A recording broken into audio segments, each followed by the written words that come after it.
Hello, ফেসবুকে বিজ্ঞাপন দেখলাম আপনারা কি সিরিয়ালে মেয়েদেরকে অভিনয় করার সুযোগ করে দিচ্ছেন? হ্যাঁ বলুন। আমি দীপশিখা বলছি। হ্যাঁ ঠিক আছে, 50,000 টাকা নিয়ে বিশ্ববাংলা গেটে চলে আসুন। আপনারা তো টাকার কথা বলেননি। একবার চান্স পেয়ে গেলে তো পার এপিসোড আপনার 50,000 করে হবে। আমি তো টাকা আনিনি, আমার মোবাইলটা দিলে হবে স্যার?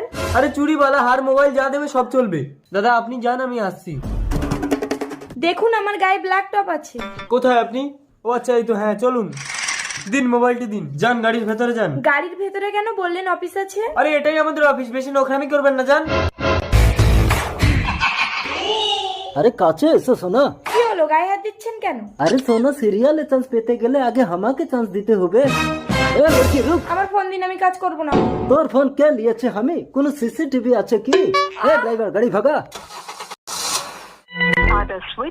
মা, দীপশিকার ফোন তো সুইচ অফ বলছে। মেয়েটা আমার কলকাতায় সিরিয়ালের অডিশন দিতে এসে দুদিন বাড়ি ফেরেনি। কেঁদো না মা, বোনকে আমি ঠিক খুঁজে বের করব।